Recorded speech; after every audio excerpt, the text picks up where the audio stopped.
Islamic force in our communities. So I joined the Nation of Islam under the Honorable Elijah Muhammad. Right. And I converted because I felt that the Nation of Islam had an answer to the situation for African Americans. Because one of the main things Honorable Elijah Muhammad always said is that we have to do for ourselves. And of course, they present him as this racist separatist, but that was language. He wanted us to really feel that we can do whatever we need for ourselves. And to show you that there were some people who understood that, you know, Mayor Daley, that used to be the mayor of Chicago, very well known.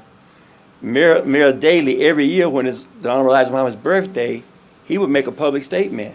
Congratulations to Honorable Elijah Muhammad on his birthday. To let you know that there were some people who read past the rhetoric and saw what he was really doing. And so that's why I joined.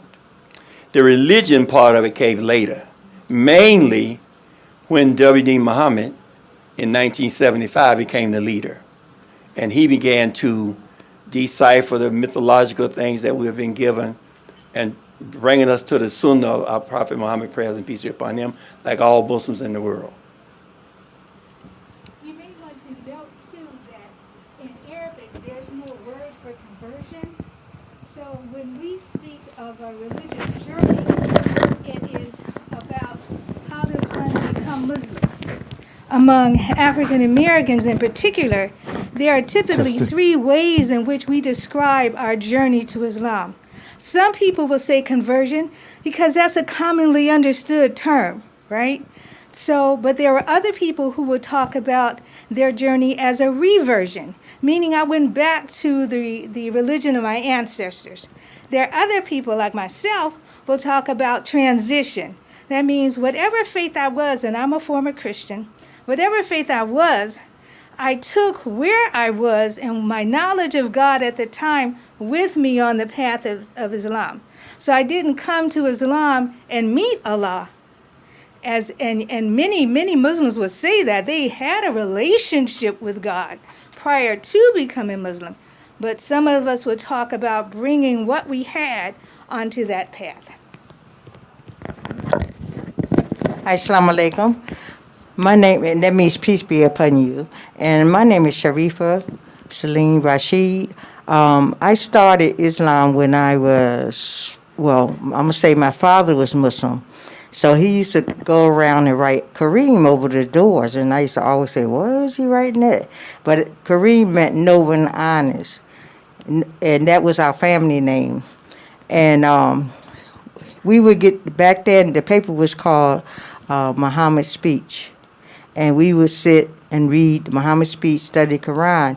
And I used to always say, well, we got to read the whole paper. And so he kind of put us to the centerfold. The centerfold was a very important part of the paper, and it had a lot of understanding of Islam. We would sit and study and discuss it. And as I got older, my father didn't force Islam on me. So I had the opportunity when I went to college to, party, get out there. But I found that to be, I was missing something. I went to different churches and I was missing something. And so I came back. I ain't going to say I came back to Allah because I always had God. But I started finding that Islam was so important to me. So when I turned 19, I was an MGT, and I came in during the first, and we would go to Muslim girl training classes, and it was just so much fun and just so much enlightenment and just learning, and you felt like a queen. You felt very important. And studying Islam, it really just seemed like it turned my life around. So I'm thankful that I had the experience of being a Muslim as a young age, but not knowing I was a Muslim. But as I got older, I understand that's where I wanted to be. And I found out that I learned so much, and it made me carry myself like a lady. And I just became a humble person, and a caring, and a lot of patience. And just studying the Quran, I love it. I love going through Ramadan. Have y'all heard of Ramadan? Okay, I love Ramadan, and I look forward for Ramadan, and I looked forward of going to the classes. We went to the Masjid 3 times a week. You know, we went on Mondays, we went on Wednesdays, and we went on Friday. And sister class was on Saturday, and the brothers went Saturday morning also, and they were called the Fruit of Islam, and the sisters is a MGT. And so I just want to welcome y'all here and thank you for coming.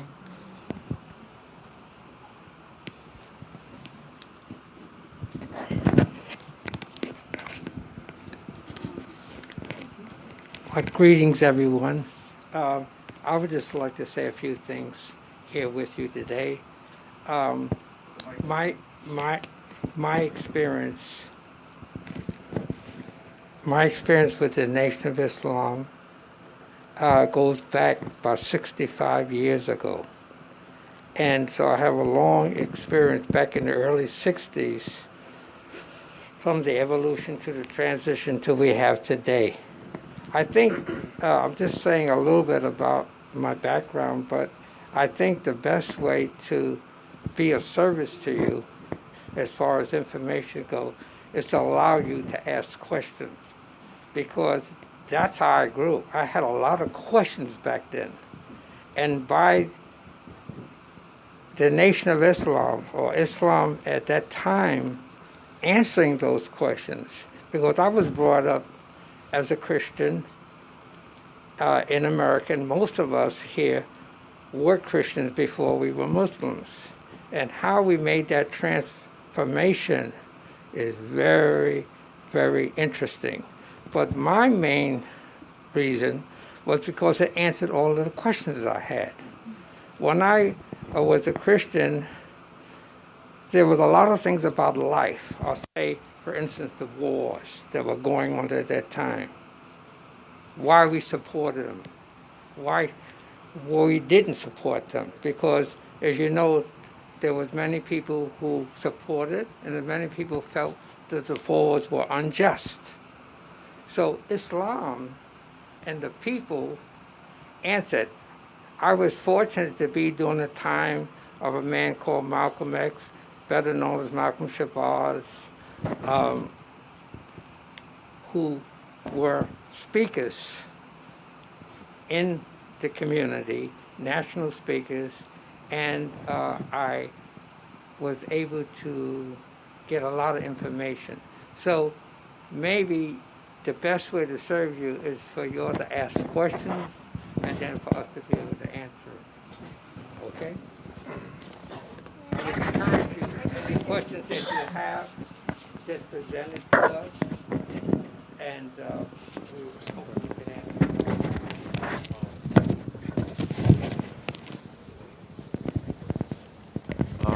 What are the caps on the men's heads, and can anyone wear them? They're called kufi. Kufi. It means cover. Kufi also is taken from the word that means to hide something away. Someone who is kufa is someone who is hiding the true reality of what's in their heart. But the caps that we wear is similar to the yarmulke in Judaism. It's just tradition. It's not necessary, but it's tradition. And so many men feel that when they come to the mosque, they should wear it. And we feel that they should. They feel they should wear it. But it's not a requirement. I was just had a conversation with my wife. She sews them. And I was just fussing and saying, I only got 2 kufis. I want to wear a different kufi when I come to the Jumu'ah. But it's not because I have to. It's like I like to have it on. And I guess that's related to the women's covering too. And for women, the true requirement, as I understand it, is that Maybe let a woman say. they can speak when I finish. They can speak when I finish. They're welcome. Women, as I understand it, they only have to wear the covering when they pray. But tradition in many different societies would say they wear it all the time. Some societies, they can't even come out unless they have the covering on. But I know some societies, that's not true. Women do come out. They dress modestly, but they don't cover their hair. So if the sister wants to answer beyond that, that's fine.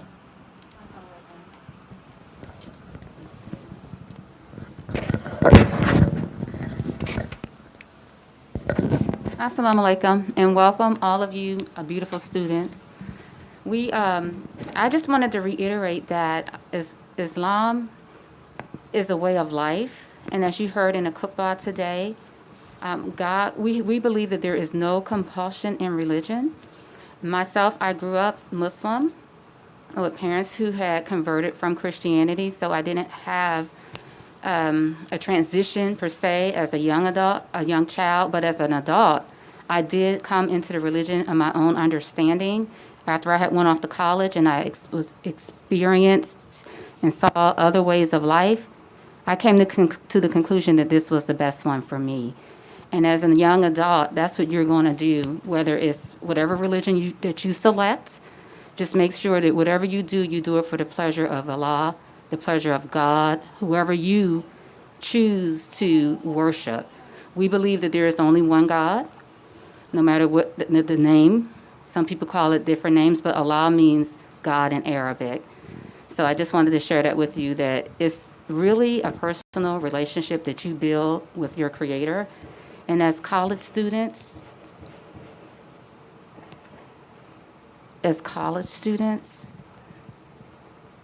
going to check that out. We got to seek refuge from Satan all the time because you see there's challenges in this world. But just make sure that whatever you do, you research for yourself, you be around like-minded people who want the best for you, and also make sure that you study. And that's what you're doing as students. So welcome. We're always here if you need anything, and thank you.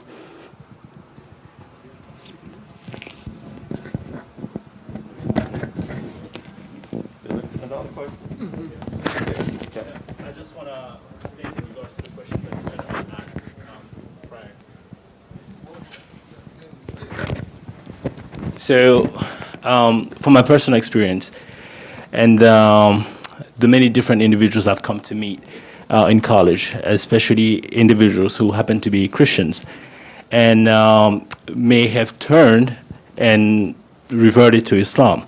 So, some of the factors that I see that is very common between them is that first they have this question about the entity that God is. All right, so in Christianity, I wouldn't say it is the case for all the denominations of Christianity, but I know the vast majority of Christians believe that Jesus is God. So, and even if you think about that concept, a man being God, right, and thinking that Jesus is God.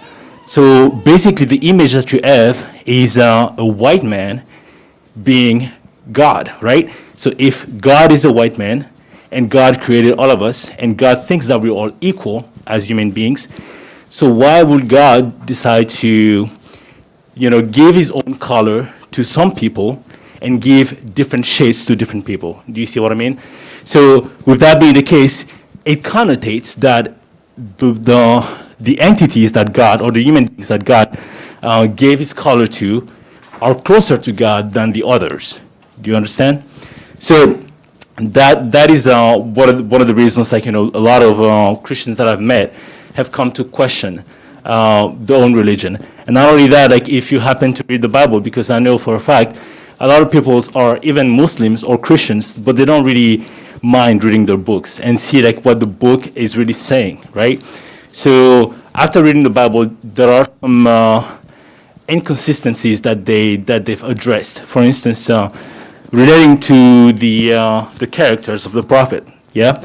So, for instance, there are parts of the Bible that describe some things about the prophet that, if they were to be, would take away their prophethood, because a prophet has a character that is pure and pristine. I mean, they're not perfect, granted that they're human beings, but they are, you could say, perfect human beings, in the sense that they are better human beings than we could be. This is why they were chosen by God for relaying the message of faith to a certain group or to humanity as a whole. So, with that being the case, some things that the Bible may say about the characters of some of the prophets couldn't really even by our own standard, right? Like I know for a fact a good person wouldn't do these things. Do you understand? So after reading that, like that also like brought a lot of people to question, ask questions about their faith. And one other thing is that even if you were to reflect on Jesus Christ, peace be upon him, he's considered as one of our prophets too. Like in Islam, we believe that Jesus is a prophet. Like we believe in all the prophets. We don't make any distinctions between them as far as their prophethood, right? So we believe that Joseph is a prophet. We call him Yusuf. And I've heard some Christians say that Joseph is not a prophet. Like, he was a good man, but he's not a prophet. So the way we define a prophet is that it's a man that received a message from God, right? And he's conveying that message to the people, right? And not only that, he's also, being that he was chosen by God, he's also given properties that are attuned to that of a prophet. You see what I'm saying? So with that being the case, you cannot make distinctions between prophets, or you cannot just say that this person is a prophet, this person is more likely to be a prophet or not. And as far as Jesus Christ himself, if you say that, well, Jesus is God, right? So what difference would be between Jesus and Adam, for instance? Adam came first, right? So if there was to be a God, given that, Adam was not born from a man or a woman, Adam was like created by God, yeah? But when it comes to Jesus, Jesus had a mother, correct? And the fact that Jesus had a mother, that grants Adam the position of godship, if you were to define Jesus as being God because of that miracle. Do you see what I'm saying? So like these are just like few instances that I've encountered people pretty much, that I've encountered people from college, and they brought these to me as the reason why they started pretty much asking questions, and that led them to Islam. And when it came to Islam, they saw that a lot of things align. And not only that, like in Islam, you don't really have to turn off your scientific mind and just like believe in everything that is written. And Islam pretty much compels you to use your mind and think about everything, even if it's something that is pertaining to the book themselves, right? If you contemplate the world, right? See everything that is around you, you will be able to see a lot of signs that actually point to the fact that God exists. For instance, you wouldn't see an automobile that is well designed and, oh, sorry. Mindful, there's others here who may Sure. have questions, and if Sure. you want to have some responses. No problem. Okay, if anyone else wants to talk, I was just one brief comment on what you said. the automobile, When we have our Eves and we're reciting before. When we have our Eves and we're reciting before we say to have the khutbah and the prayer, one of the things we say is Mukhlisina lahudin. Mukhlisina lahudin. And it means a lot of things, but one of the things it means that I think speaks directly to what you say, it means Islamic logic does not abort. Islamic logic does not abort. It means that when you become a Muslim, you're supposed to be following the logic that's presented in the Quran. And it's a challenge for those who come into Islam from other religions, because they already have concept of God, angels, whatever. And so, but Islam, the Quran, the Word of God, has its concept. And so it's demanded of the one who comes into the religion of Islam is to follow the logic that's in the Quran. It would address all of what you're saying.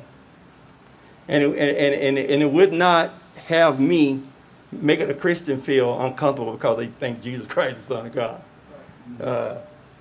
That's la ikraha fi din. As I said in the khutbah, we don't, we can get into these discussions, but I'm trying to follow the logic in my religion, and I hope at some time we'll come together and we'll be one people striving to make the world what it should be.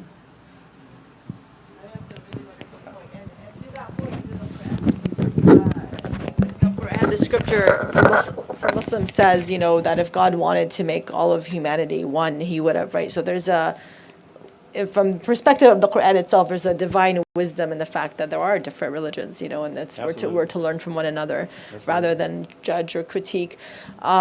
But thank you so much for having us. And then one thing I want to say, you know, I'm an American Muslim born to immigrant parents. I was born and raised in the U.S., but for me, you know, the appeal of also the African American mosques in specific is I think now we're in a situation where the immigrant mosques are trying to learn from the African American mosques how to be authentically Muslim and authentically American at the same time. And I think that's something that Imam W.D. Muhammad was able to do way before, you know.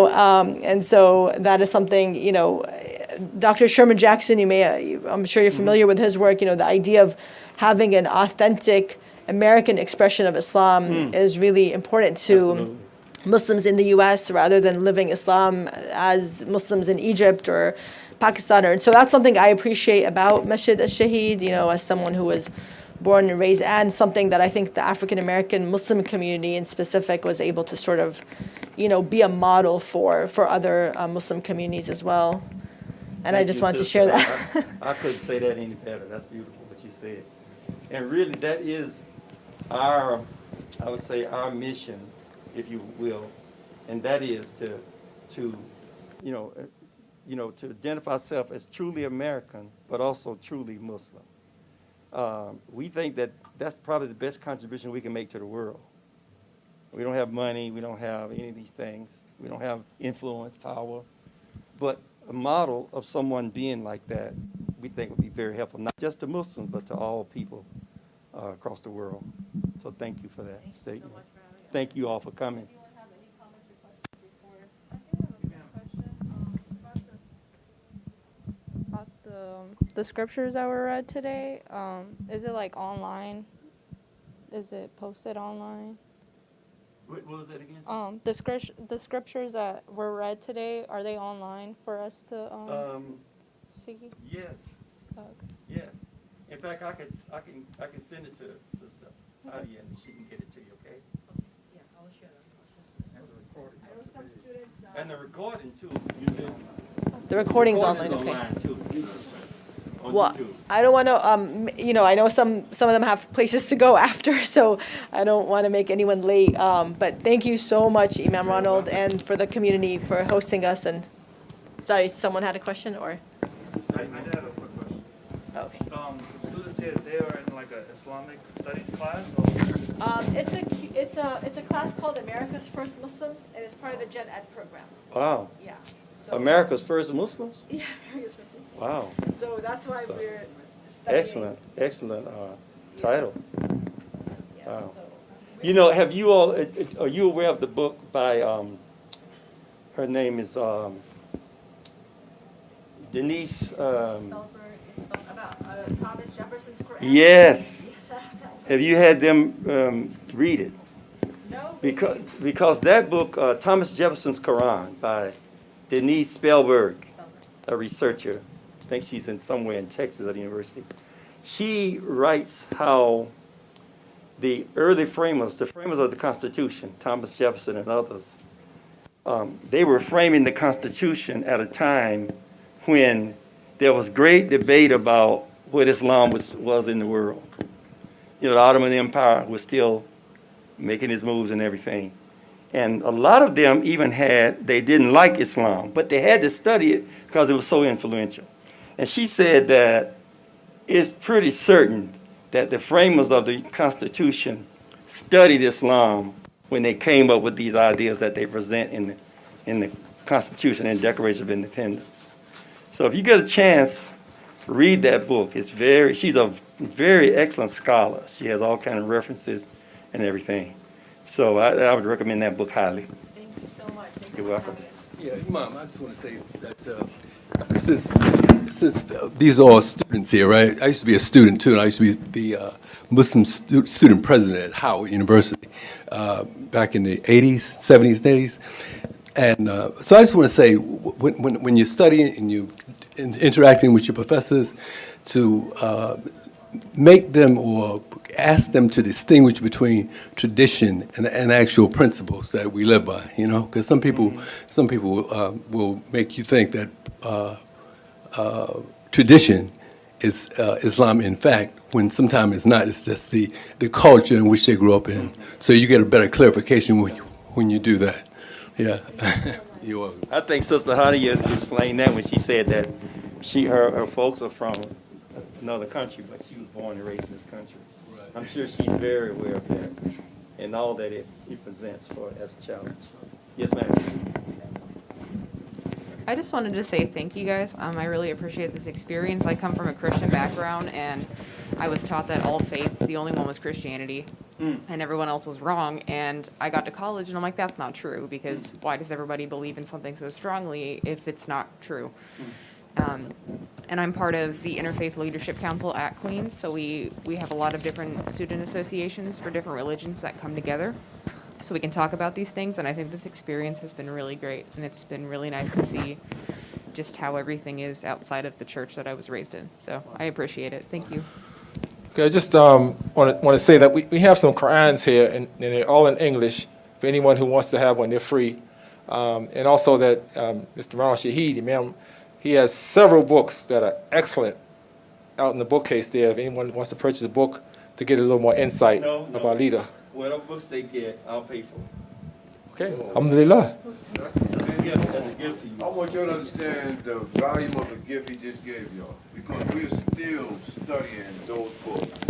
And he's been blessed to be able to be around our leader, Amen, W.D. Muhammad. And the way he put those books together, we'll be studying them ourselves as Muslims for the rest of our lives. So for him to make that, I just want to say alhamdulillah. Welcome.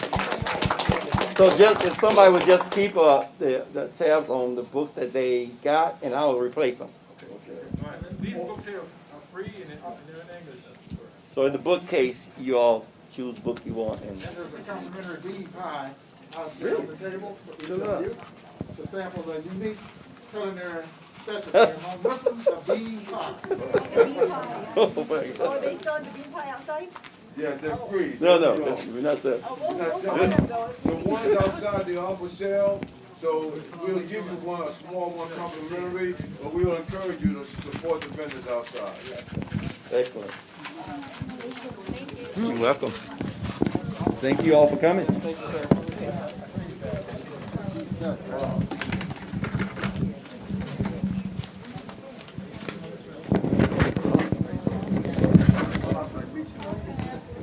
I'll take care of those. Ma'am, I'll take care of those. Thank you, brother. Yes, sir. Thank you.